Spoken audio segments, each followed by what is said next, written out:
chat. We are going to start with our cold open, and that is our topic is hacking threat intelligence. I have Doug here, and I also have Ed here, and the two of them are going to explain, as if they're explaining to the board, the problem, the issue, the concern they should have about threats. All right, so what they're going to do is they're going to ping pong back and forth, explaining one line at a time, and they're going to hopefully come up with a cogent explanation in less than a minute. Gentlemen, are you ready? Yes. Ready. Okay, here we go. On your mark. Ed, you go first. Go. Threat. Attacks. You have to do one word, one line at a time. Oh, one line at a time. I thought we were one doing line at a time, word. not just. Yeah, Okay. Go ahead. Start again. Quick. All right. Threat intelligence is applicable information to your business. It's good. Go ahead. Doug, quick. 35. So, because it will impact your bottom line sooner or later. Ed. It should be actionable in order for it to be qualified as intelligence. And funded and operationalized properly to help us stay ahead of it. And integrated into your business processes. And demonstrated to all your customers. Good enough. We're going to go with it. I'll tell Welcome you. everybody. The It was a CISO little series bit of a video stumble. chat is ready to begin. It's all right. We like it anyways. Today's topic is hacking threat intelligence. An hour of critical thinking about what to trust in order to take necessary action. And that was explained in your explanation right there. All right. Those two gentlemen who were struggling with the first 60 seconds and also not understanding completely the rules, not a big deal.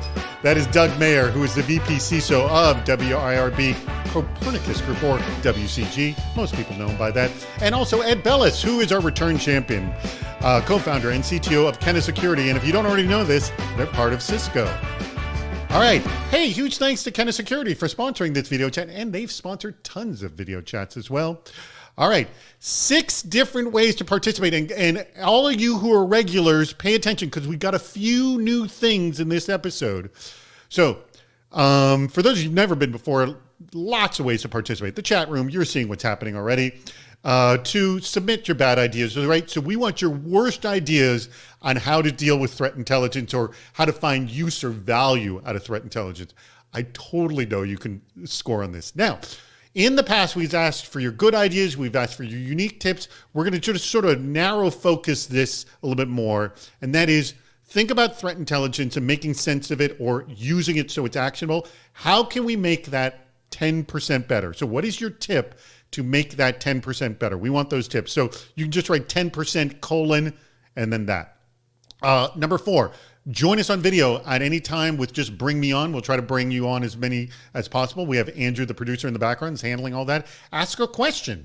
You have any time, you see at the bottom of the screen, there's a question button, and also vote for your favorite question because hopefully we'll have lots of questions for you and we'll need to know which ones are your favorite. All right.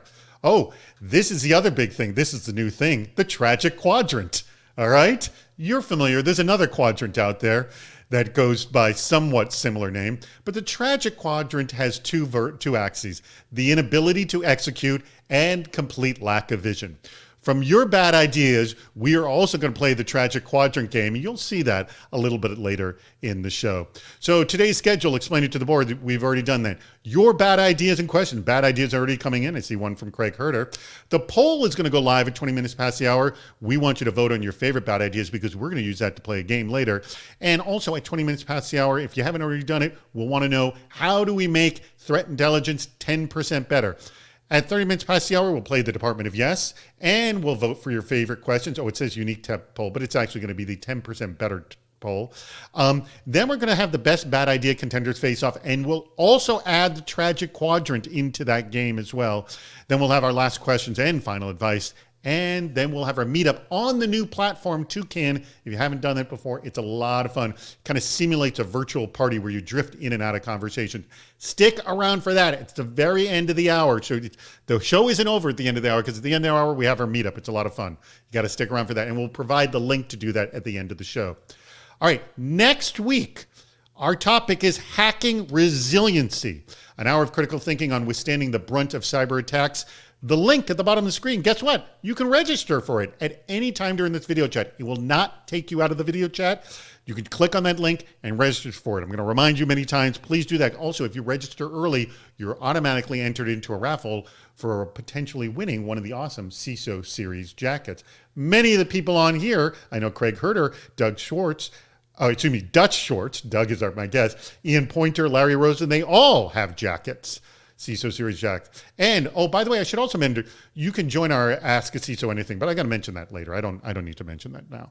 I'll mention that at the end of the show. Whoops, mention that. All right, enough of that. Let's get into this discussion that we're having right now about resiliency. All right, I want to start with this big issue, and I'm going to start with you, Ed, on this, because this comes from data that you were telling us about. And that is, according to your company, Kenna Security, a good 60 to 70% of all reported vulnerabilities don't need to be patched.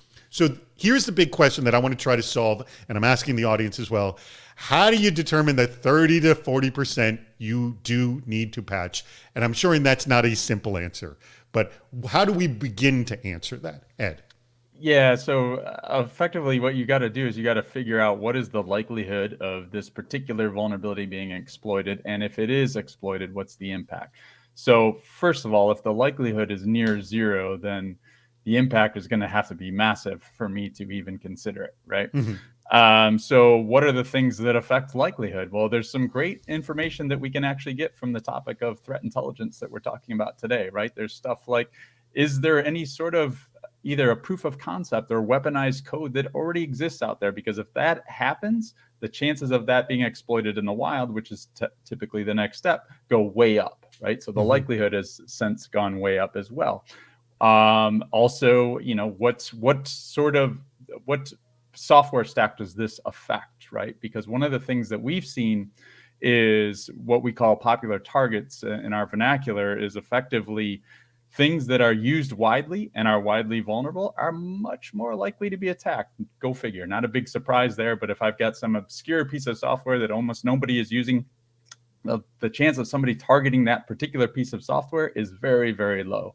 Now, there is some other things that you need to consider, even and threat intel can help there as well, as there's differences between targets of opportunities and targeted attacks, right? A target of opportunity is, I am going after you because I found a vulnerability and you happen to have it, right? And there's a lot of things that you can garner from threat intelligence to determine the likelihood of that particular vulnerability becoming a target of opportunity. But the other is targeted attack. And you can use some intel for that as well to start to understand who are the adversaries that are going after you because of who you are. Then what are their methods of operation? What do they typically use? And then figure out whether or not you're vulnerable to those types of things. So there's a lot of intel that can be applied to both scenarios, really. Phenomenal logical breakdown. I love that, Ed. Thank you. All right. Doug, you continue on this.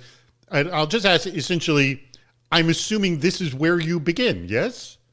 Yes, that's actually where you begin. You got to really look at what is that 30, 40%. What is actually going to be a high valuable asset to you, and at the same time, what is the reputation of that stack that you're talking about? So is it notorious? Are they notorious for patching? Or are they not notorious for patching? And that 30% helps you make a decision, and that's kind of but a little bit of the gut you're feeling too. So it's not just always numbers; it's also reputation of that 30%.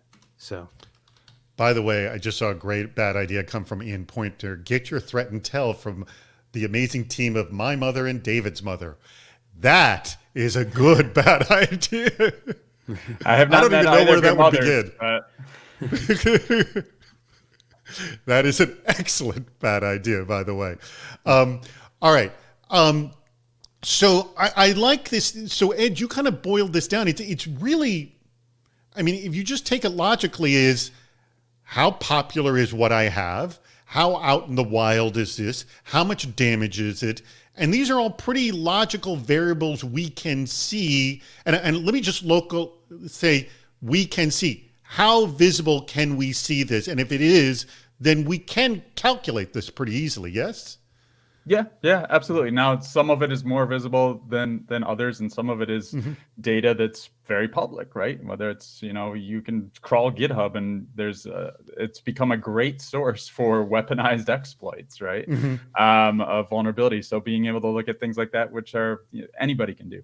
Now, there's other things that are less, certainly, especially in the targeted attack side, and starting to look at like threat actors versus exploits and modes of operation and that sort of thing that become a little bit less public, but there are plenty of commercial feeds out there, data sources out there that do garner this information, whether it be OSINT on the open source or public side, but also on the closed side as well. So it's available, and it's sometimes at a cost and many times for free. All right, Doug, let's actually talk about the feeds, because we were discussing this beforehand. Yep. Let me just start. How many feeds do you have? And did you actually calculate a point, like return on investment? Like, this isn't adding anything more to my sort of knowledge base, I can stop here. Kind of like, did you get to that point? No, we haven't got to that point, because the data keeps on changing. Feeds keep on aging out, and that's probably the biggest challenge, is that you're getting old data, and then it's not valuable. So it's kind of challenging to say that I'm not going to take more feed if I get it. There's so many open source options that it's okay to take it. It just comes down to how do you slice and dice it and how to make it actionable. This amount of information that we do get now is tremendous. It's much more than it's ever been, and obviously that has a lot to do with the fact that a lot of these commercial feeds are using AI and also machine learning. So the data that comes across is pretty good, pretty responsive. So when you bring it into your systems, like like a SIM or a firewall, it's really responsive, and the IOC data related to it is really triggering. So the more data you have, the better it is. But the old data kind of can create some false positives. So. All right. So what about, and excuse my ignorance about how your system works, Ed, but I'm assuming you're bringing in a lot of threat feeds into your own system, yes? Yes, absolutely. So let's do it. How do you determine what you bring in and what you don't bring in? Yep. And we have a full-time team that's kind of dedicated to just pouring through these types of various feeds and data sources. So there's a few things you got to look at, right? One is, and obviously I'll caveat all this in that we're relentlessly focused on information as it relates to vulnerabilities, right? So there's So there's threat intel that's you have that outside focus. Yeah. Right. So that being said, though, we want to make sure that we have good coverage across classes of intel, right? Mm-hmm. So I mentioned, there's stuff like I want to know about exploit code, whether proof of concept or weaponized or whatever. I also want to know about exploits in the wild and successful exploitations in the wild and various things. But I need to know there's different coverage areas or different platforms for looking at that, right? So there's things like I need to have network sensors, so IDS, IPS alerts, that sort of thing. How often are they being triggered by what, et cetera. I also need to know about another class would be like file analysis. So looking at malware, reversing malware, and looking at malware as it exploits vulnerabilities and that sort of thing. I need OSINT, like I mentioned before, things like, are people talking about this? Is there chatter about this? Is there things available out on the open web about this? I need stuff around actors, methods, and operations, right? So this particular group of actors is targeting this sets of vulnerabilities against this industry, financial services or something like that, right? So I need to know all of that. I want to make sure that I have coverage across all of those. So once I've done that and I've got good coverage and good backup coverage across all of those different classes, then I also need to understand is, all right, so what kind of vulnerability coverage do I have in the case of our what we do? And I'll look at that, and you'll look at the different CVEs that they have information for, and you'll find overlap, right? Lots of overlap where all of these four vendors all have these CVEs, but then you kind of think of it as a Venn diagram, right? So how much overlap is there, and how much uniqueness is there coming out of that feed? And if it's 100% overlap, maybe I don't need it, right? Because it's just a backup. But if there is a significant material amount of information that they have that we're not seeing from the other vendors, then I'm probably going to pull that in and consider that a source as well. All right. Hold on a second, Doug. I'm going to come to you a second. Oh, we don't have any questions. Are you guys know everything about threat intelligence? You've got no questions? Hold on. So remind everybody, make sure you click the link at the bottom of the screen to register for next week's video chat on hacking resiliency. Also, we are 5 minutes away from the poll going up for the best bad ideas. So if you want to be considered for that, make sure you get your bad ideas in for the next 5 minutes. All right. I want to take this conversation over to when the vendors start scaring the crap out of you. You know what I mean? Like they start throwing a threat. How much, if any, do you take that into consideration, Doug, when those sort of, I'll say scare tactics, but it's not, I mean, there's validity to it. So I wouldn't want to necessarily discount it. So yes, how much you take it in consideration. Yeah. Well, no, we take it in consideration.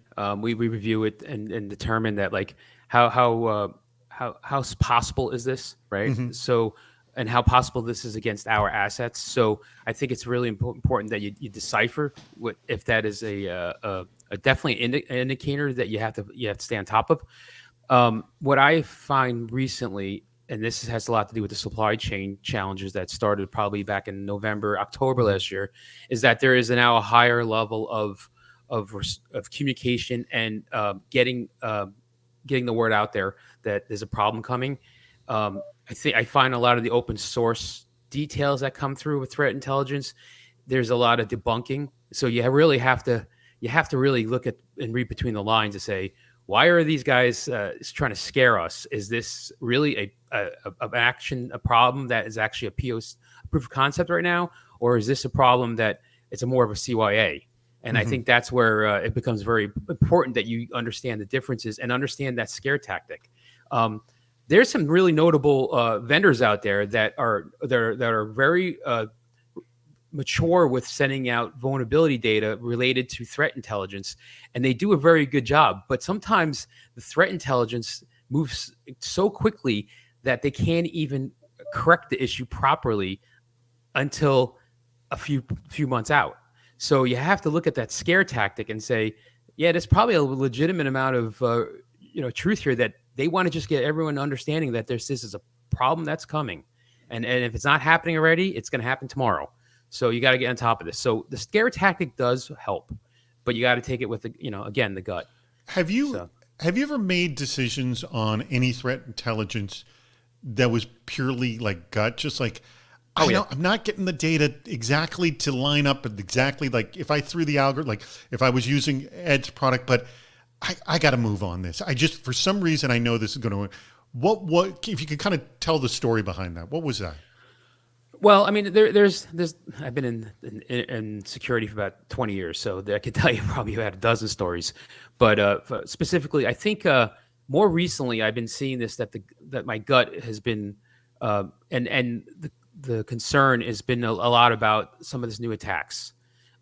We are really seeing that these folks are pivoting tremendously quickly, and they understand a lot of the intelligence that's being shared out there. So their attacks and their TTP they follow is much more faster and aggressive, but the tactics and techniques and procedures are the same, but it's just the technique before they get detected is faster.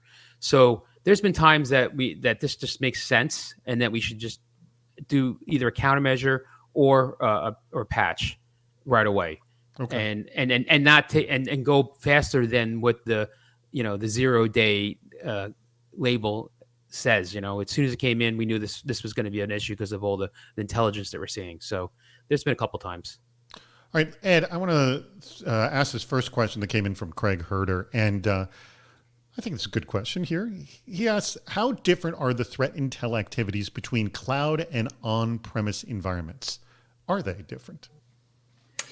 I would say yes. I'm not sure. That's not a confident yes. Well, it's not, because it's still a very broad question, right? So it's more than just cloud versus on-prem, right? It's also, what type of data and threats you're talking about? And are you talking about actors? Are you talking about methods? Are you talking about some sort of combination thereof? Are you talking about software vulnerabilities? Are you talking about malicious actors and, I need just to feed this in as a blacklist or whatever the case might be? There's all kinds of different threat feeds and data out there. I would say the methods and things like that you see certainly differ in terms of the attack surface is different for cloud than it is for on-prem, but there's a lot of overlap, right? There's still, I'm going to have the same Windows CVEs or the same Linux CVEs on-prem as that I'm going to have in the cloud, right? And there's a certain amount of that's just going to be transferable no matter what. But then there's going to be things like, we're seeing a lot of, the common S3 leaky buckets in AWS, right? Obviously, that doesn't apply to an on-prem environment. So I would say it's no different in the threat intel world than it is across most areas of security, and that there's some overlap between cloud and on-prem, and there's some distinct differences. Okay. Yeah, there's definitely some other areas that, like the operational responsibility of that intel in that cloud compared to your on-prem, there's a little bit of shared response when you do see something. So it's a lot different than when you own all the pieces. So poll is currently up, everybody, for the best bad ideas. And I will say this is a good slew of horrible ideas. So kudos to you for coming up with garbage. We appreciate now, if you haven't done it already, we want how do we make threat intel 10% better? 10%, just put 10% at the beginning. That was one. We just want to know what's your incremental suggestion to improve the threat intelligence issue. All right. Now let's shift the discussion. Oh, actually, what am I saying? I don't want to go to my own questions. I want to go to the questions the audience has got. Let's go to this. This comes from Stephen Garrison. Question: what's the best approach to threat intel? Buying a service or cobbling together open source streams, or both? I'm getting the sense from you, Ed, that the answer is both. Yes? Say that again. I'm sorry. So no worries. What's the best approach to, I guess I'm going to sort of add to Stephen's question. What's the best approach to sort of collecting threat intelligence? I'm adding the word collecting. Is it just buying a service, cobbling together open source streams, or doing both? Oh yeah, I mean, the best is both, right? Yeah. If you can do both, do both.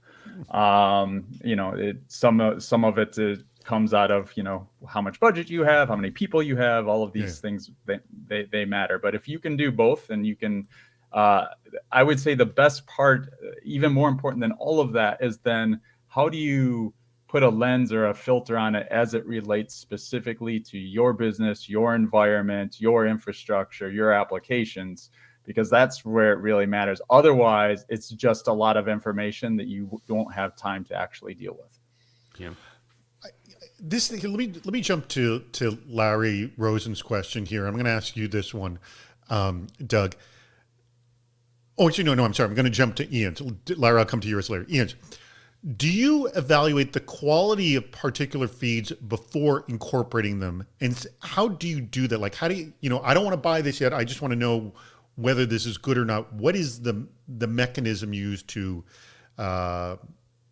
qualify that, or figure out what makes it a good or a bad feed?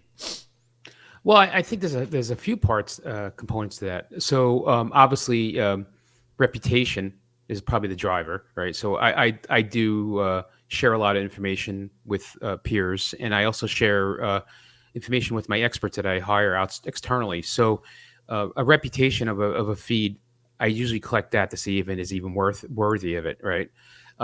Then we would bring it in to kind of evaluate it before we bring it in a format that could be readable or understandable, and review it if it's something that's responsive to what we need. Because you got to remember, every business has a little bit of a different flavor of what they're trying to protect, right? So I would definitely look at see what the feed is providing. What is the IOCs? What is the information? How sharp is it, right? And then how does that feed into your technology that you actually have? Because you have several pieces of technology typically that you can feed it into: endpoints, firewalls, SIM. Even some folks are subscribing to third-party XDR services or source services that they need to consider that, that feed, how is that complementing that? So you have to kind of really work with it for a while to really understand it. And then big part there too is you have to have someone who understands that stuff. So if you have the right person who is in your SOC, or who's maybe doing some threat hunting, they would understand if that data is responsive to their threat hunting activities. So that evaluation has to happen too. I want to also throw this question that came in from Greg, and this question for both of you. Have you ever found a threat feed to be complete junk? And would you be willing to expose what that is? I'm adding that part. Yeah. Have you just seen something like, this is crap? Like, what is this? Have you? Either of you? Yeah. No, there's definitely. So what does that look like? And if you don't want to say who it is, like, what should we be looking at to go, oh, this is useless, kind of a thing? Like, what does it look like that it's garbage?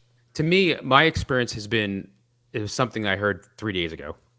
So I find it junk. I think it's junk that I'm getting it 3 days later than this other feed. So I feel like they're either buying data or they're not, and then I don't really have their own sensors out there, or it's just such a delayed communication that I find it junky. I would add to it, I've seen stuff where it's like you wonder if there's any human in the loop at all, or if they're just scraping data and then providing it into a feed or not, right? And it's riddled with false positives. And probably one of my biggest pet peeves that I see out there from time to time is, don't call a tweet an exploitation. It's not the same thing. Somebody talking about a vulnerability on Twitter is not the same thing as that vulnerability actually being exploited. Oh, a good question just came in from David Peach, who CISO over at The Economist, or I think actually he has a privacy title. Excuse me, I may have gotten that slightly wrong. But anyways, and David's been on this video chat before with you, Ed, as well. That's correct. So he asked, what are some concrete ways that teams can use to operationalize and maybe even measure value from threat intelligence? I'll throw that to you first, Ed.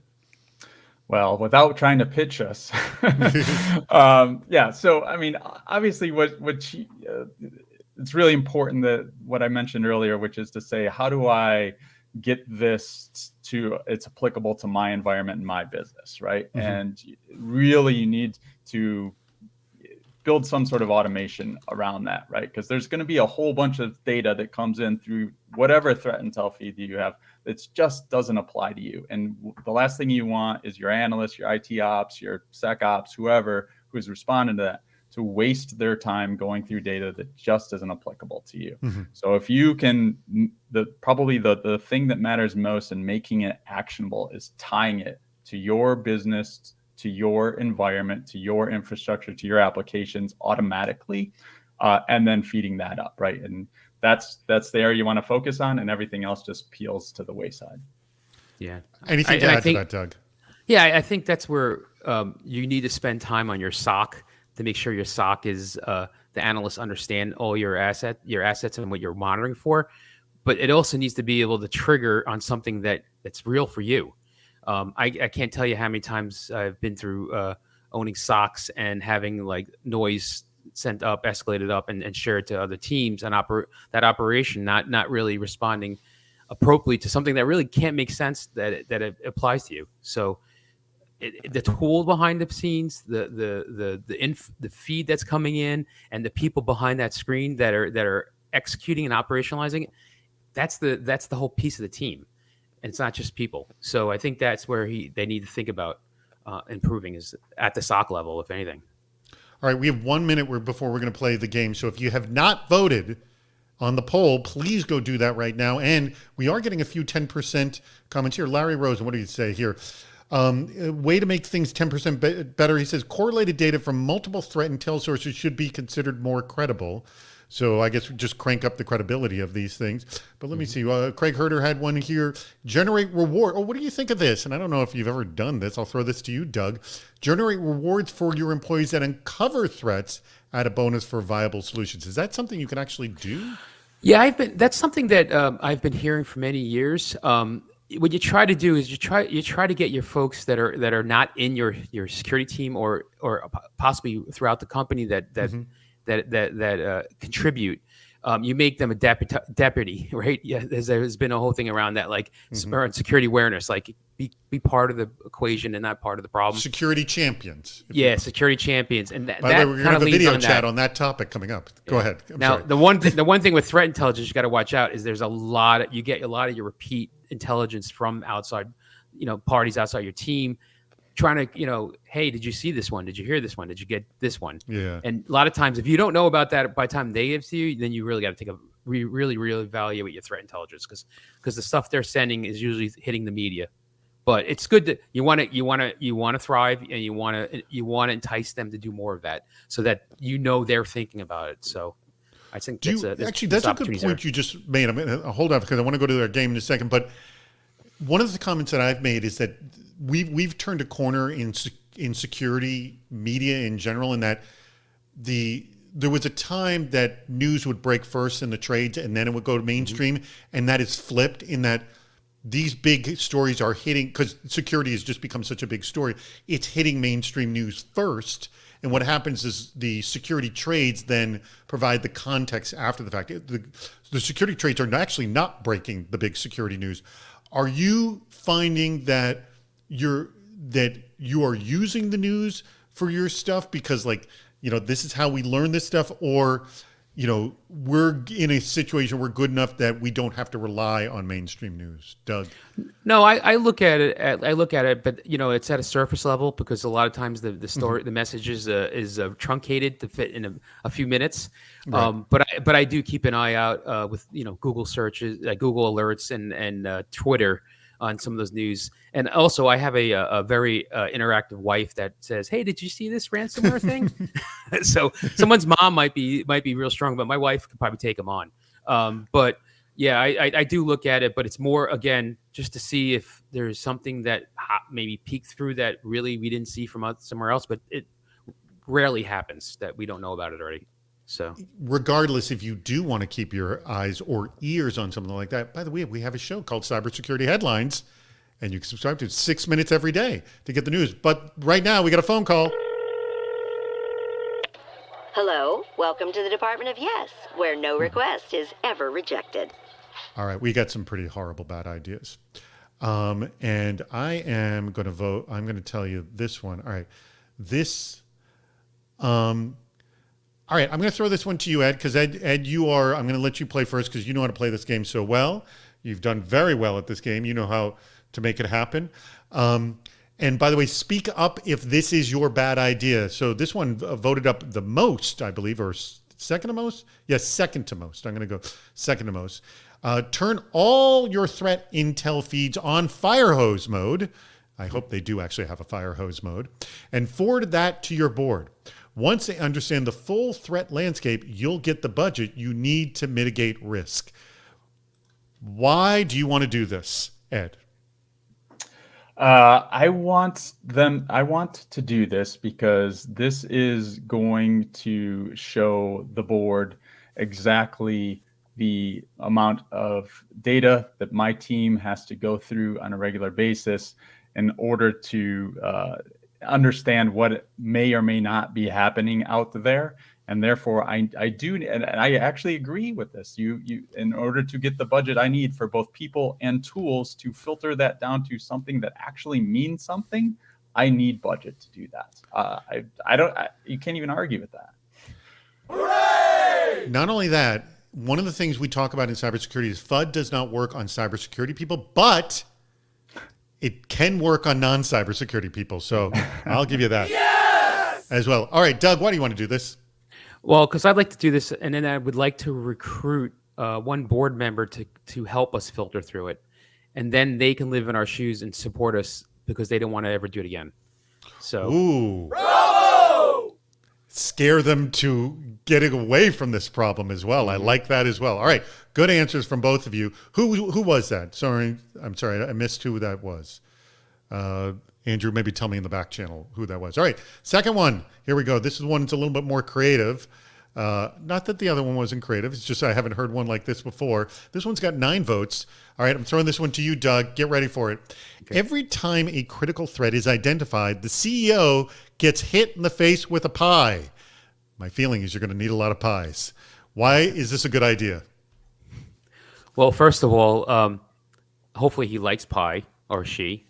The second thing I think why it's important is that it will show how many times we are nonstop dealing with material that is not actionable and material that is actionable. If we could change it to maybe cherry pies every time it is actionable and blueberry when it's not actionable, he would understand what we're dealing with. Pretty good. Oh yeah. Ed, I want to know. I would much rather be eating pie than watching PowerPoint slides. Yeah. Oh, way up. Yes, sir. That is much better. Hold on. I have to. Why is this behaving like that?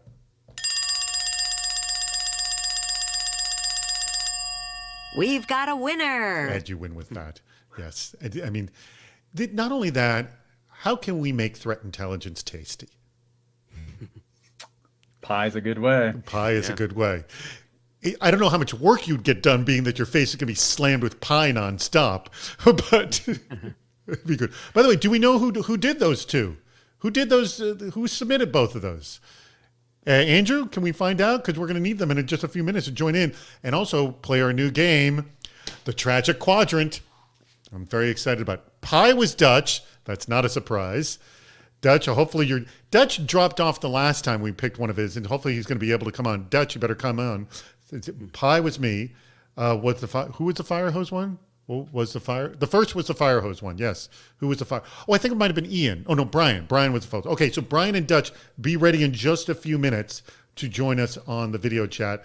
All right, here's the question from Larry Rosen that I skipped, and Ed, we'll start with you here. Does the method you use for risk management, fair/quantitative versus more qualitative methods, change how you should look at threat intelligence? Is this something you feel comfortable answering, this one, Ed? Sure. Sure. I think like anything, like if you're looking at something through a quant lens versus qualitative, yes. The short answer there is yes, right? Because in a quant lens, I need to really kind of understand at a little bit more of a precise level, what are the things within this feed that are going to ultimately feed into this model that's going to change the outcome or give me some sort of either likelihood impact or both some sort of risk score or risk overall output. If you're using qualitative, you probably don't necessarily need things that are going to feed an algorithm, right, or feed some sort of model, right? So I'm going to look there, and I'm my overall opinion, and I'm biased towards quant if you can do it, right? Not all data you can do with quant, but if you can do it, is on the qualitative side, you're going to tend to bucket these things into much broader things. So it doesn't necessarily need to have the types of attributes and things that you would want in a quant to feed a quant model. You don't necessarily need in a qualitative environment. Mm-hmm. How would you answer this one, Doug? So I think I did a good job, but I think the thing that I think I would look at is the qualitative would be very bucketed and not very responsive in a method to close up the significant minor detailed items. So to me, quantitative is the specifics, right? Gets down to the level that what I need to plug compared to the overall things I need to plug that qualitative would hit on. So, all right, and good. By the way, I got another good question from Jesse. I don't wonder if that's Jesse Whaley who has this next question, but here. And by the way, remind people, register for the video chat next Friday if you haven't done already. And in about 60 seconds, I want both Dutch and Brian to join us on camera to defend their horrible ideas in just a second. But here's an obvious question here. And from Jesse, he says, what are your strategies to minimize the issue of circular reporting? Yes, it is Jesse Whaley, who's a CISO over at Amtrak. What are your strategies to minimize the issues of circular reporting across threat feeds? And I think this gets to my earlier question of like diminishing returns. So How do you deal with that, Doug? I guess experience. I guess over time, false positives that come across, and it just comes back around and around until you filter down to what is actual and needed. That's the circle I would see. People get fatigue from when they get this information that is just never goes away or never gets proper action. So I think that's where the circle might happen. And to get rid of it is to be on top of it, on top of the actionable items that you do have to address. So, all right, can we bring on both Dutch and Brian right now to play our game? And we're going to also play the Brian isn't on. We'd lose Brian. Bring Dutch on. We'd lose.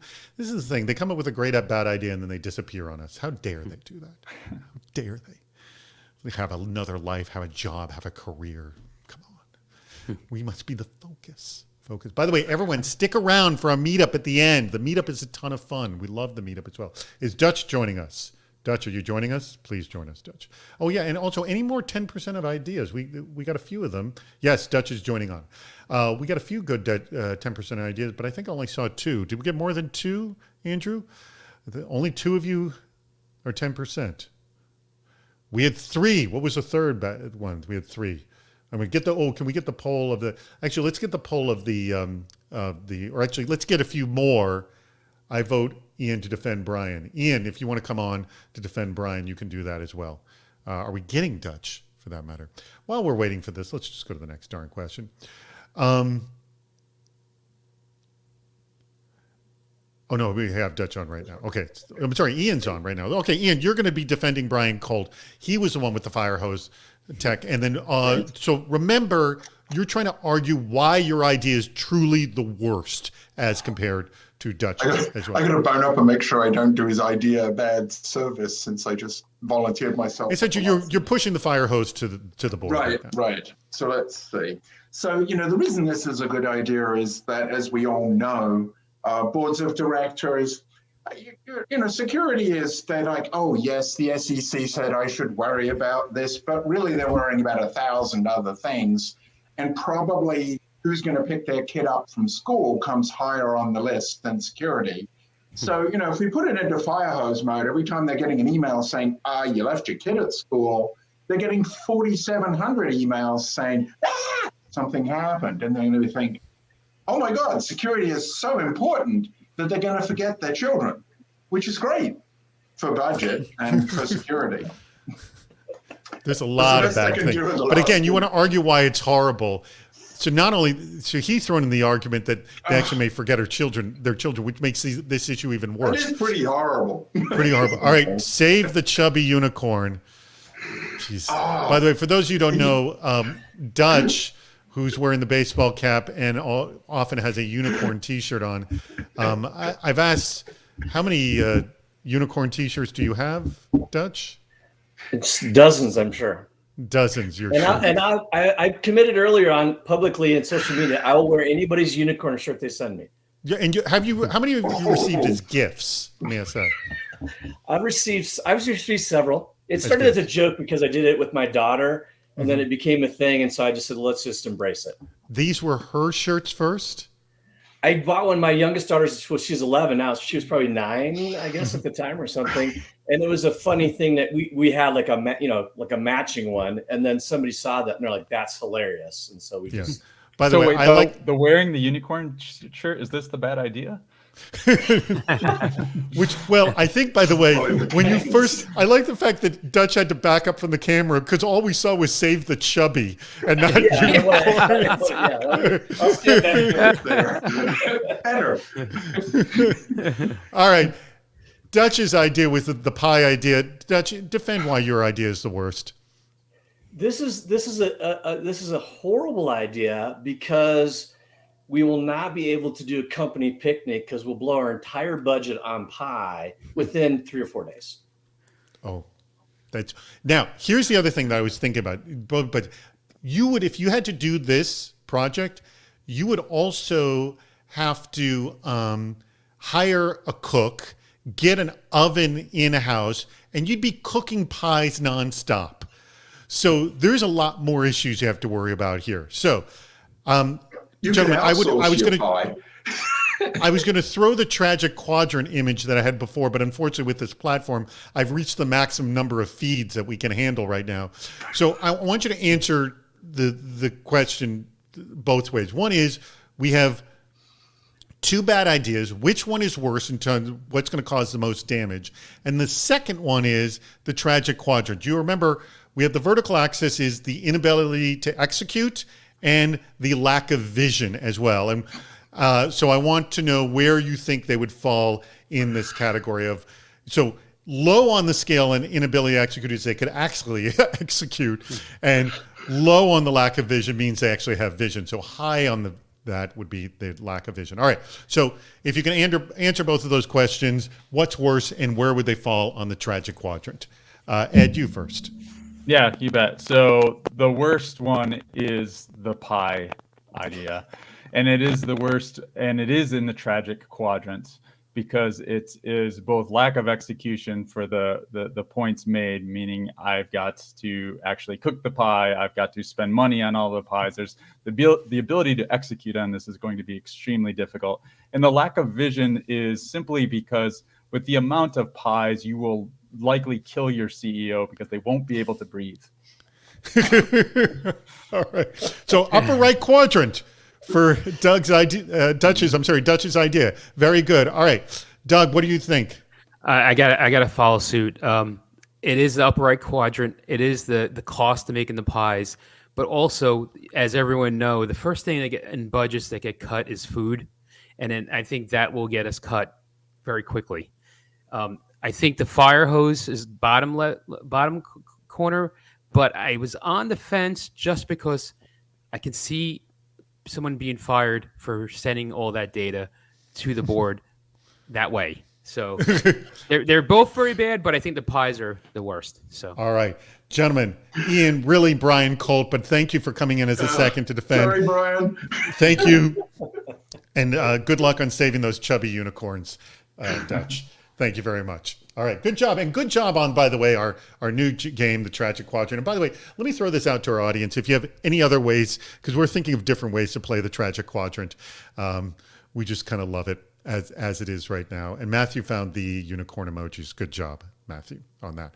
All right, let's jump back into our questions. We have just about 12 minutes. Do we have the unique idea poll? Yes, there's only 3 unique ideas there, but...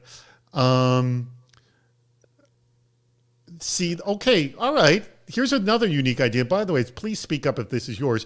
Gamify with business executives to help them see the connection between threats and impacts to business. A few seconds ago, invite on screen, delete message, unban. This is just something that I sadly got just copied on. I'm sorry. Ignore the last part I said. Just gamify with business execs to help them see the connection between threats and impacts to business. Have you, Doug, I got to assume that as part of your trying to explain the work that you do, there's a portion of that where you have to do that. Yes?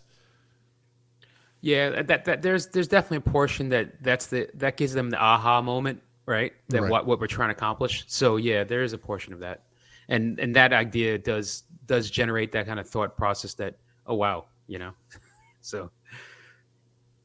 What about and Doug, I got to assume that even when you're working with clients or they need assistance on that, it's that there needs to be these kinds of conversations. I mean, they're saying about gamifying it. I don't know about gamifying necessarily, but there needs to be the ability to make these connections for the executives. Yes? Oh, definitely. Yeah. You got to make because a lot of times executives kind of think about their day to day, right? And if you can attach the threat to their day to day, and not just be a phishing email, I think phishing types of threats are well known, and even the stuff that's in the news, they hear ransomware, but it's all the other stuff they don't understand that builds up to those things. That's where you need to understand day to day that how this is impactful to not them, but everyone under them and around them. So gamifying could bring that up and help them understand that without you have to go through PowerPoint slides again. By the way, Ian is apologizing to Brian for not winning for him. Ian, I would blame the lack of the unicorn T-shirt, actually, is what I would do in there. I'm throwing this to you, Ed. Can you maybe cite an example of how sort of storytelling to the board, to an executive, about sort of the connection to threat, where they have these sort of big aha moments? That's a good question. I mean, I'm a big favor of storytelling in general when it comes to like a board presentation. I think we've had these discussions actually in the past on this show. You ultimately are talking about, in this case, and I guess I'll ramble on here, but relate it directly to what it is that we do and what I've seen some of our customers do, right? Which is to say, and actually it relates to the gamifying as well, right? We'll see, we're taking all of this threat intel and we're applying it to your environment, and then we're giving you some sort of quantitative view of risk across various environments, but also across various business execs, right? And they all own their share of risk, right? And we've seen actual gamifying in terms of, there's a short window of time where they're all driving to get risk below X level, and there's some friendly competition that goes on with it and that sort of thing. But as soon as you can apply it to, I don't want to even, you don't have to apply it to their personal life. Apply it to their business life. Apply it to the things that they own. They understand what it is that they own in terms of their function of the business, right? So if you can talk about the threats that are directly related to their function of the business, they're smart people. They get it, right? Well, isn't that kind of the job, though, for just vulnerability management in general? Is that you have, each department has to deal with their vulnerabilities, and they have to understand how it applies to them. So, and this, by the way, we constantly talk about this being the job of a CISO, being able to communicate to different lines of business. I mean, that's kind of a requirement, yes? Absolutely, and when we see it all the time, I think at this point it's regular basis. I'm sure that Doug is probably overloaded with this type of work. But we got a question here from Greg. It said, should security teams submit IOCs, which, by the way, I originally read as the International Olympic Committee. It's not.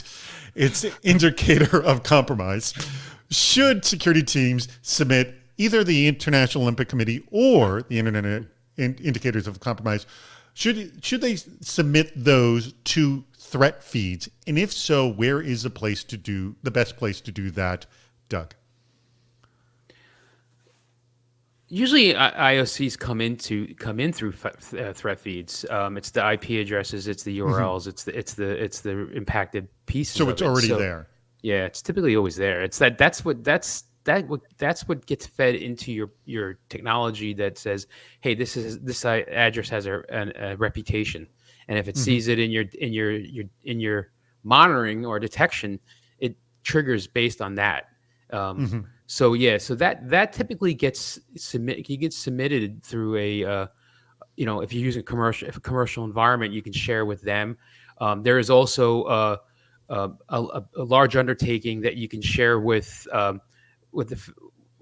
federal agencies sharing with you, but you can have a method of sharing with them that way too. So this way, Sticks and Taxi get updated, and you can leverage those IOCs from that too. So there's a few ways, and it all depends what you subscribe to. Open source also, you can submit it. I tell you that it's happening all the time, both manually and automatically, right? So automatically through the vendors you're using, you might actually, I'll use an example. You've got some sort of endpoint protection, and it finds malware, or you deem it to be malware. They'll snapshot that. They'll share the SHAs and everything else as IOCs across their customer base. There's also things like the ISACs, right? So ISAC, healthcare's got an ISAC. They share things both manually, either via email, or they also have their own process for sharing IOCs as well. So you do, and whether or not you even know it, sometimes the vendors that you're using, you are sharing IOCs with all of their customers. Yeah. All right, we're going to get to the very end of this video chat right now. I'm just going to quickly wrap up, and then the two of you, I want your final thoughts on our discussion right now. So here. Our next chat, as I mentioned, is hacking resiliency. Andrew, you can change that link. If you clicked on it, hopefully before you have registered. If you haven't registered, you can always go to CISOseries.com and click the register for video chats button. Remember, if you register early, you're automatically entered in a raffle to win an awesome CISO Series jacket. All right. You can, oh yes, it's already switched over. Great. So, by the way, we're doing something else this week. Next Friday, by the way, we're going to be celebrating our 3rd anniversary of the CISO Series chat. We are right now, if you go on the r/cybersecurity subreddit, you'll see it right there at the top. We're doing an Ask a CISO Anything AMA with my 4 CISO co-hosts. So jump in that. There's well over 100 comments already, and we started this just yesterday. Starting in 90 minutes from now, we're going to be having our live cybersecurity headlines week in review show. It's just 20 minutes long, and it just summarizes the top stories of the week. We always invite a practitioner to come on and join us for that discussion. So reporter and practitioner discussing. And stick around for our meetup right there at the very bottom of the screen. You can click on it right now, and we're going to be participating in a really fun meetup using the Toucan platform. So please do that as well. Also, tell your friends to join us, please. Next week's going to be a lot of fun. I got both Rick McElroy from VMware and also Gary Hayslip, who are very entertaining, and we're going to be talking about hacking resiliency. Huge thanks to Ed's company, Kenna Security, and I also have to thank Cisco because now they're part of Cisco as well. Thanks to both of them for sponsoring this very video chat. Hey, would you like to sponsor a video chat? Guess what? We have sold out for 2021. So if you want to sponsor one, please let me know and we'll get you in on the 2022 schedule. All right. With that being said, Ed, I'll start with you. We only have very little time. So in about a minute and a half, your final thoughts on this discussion about hacking threat intelligence. And also, please make a pitch for Kenna Security and how they can help and how they can connect with you or learn more. Great. Thank you, David. So probably number one advice is make for it to be threat intelligence, it has to be applicable to you. Make it applicable to you. My pitch is we try to do that automatically for you as long as it relates to vulnerability management. Awesome. All right. Well, the sweet and short and sweet. Okay, Doug, any last thoughts on this conversation and what you would like to leave people with, especially that they might not have thought about or knew about before they came on today's video chat? Well, I think the biggest thing about threat intelligence, and I keep on using the word actionable, is that you can only be on top of this. That's a threat that applies to you is with the technology you invest in. And what is the biggest thing here is you got to constantly reevaluate yourself. You can't just stay on the same platform for 5 years and expecting that it's going to mature. You got to there's innovation out there. That there's so many other products trying to help with this. So you really need to take a look at yourself regularly. You really need to make sure you're budgeting for make those changes and those pivots. And you got to really decide on what is the best amount of threat intelligence that you want to receive that can be something you can handle. Because another thing that comes up is that you get a lot of data. If it's not contextualized, you don't know what you're chasing after. And then what you do is you can't ignore it. So you have to make sure your sources that you're bringing in, the technologies that's consuming it, and the actions that follow up around that are quick and nimble, and always using the best technology. So definitely reevaluate yourself.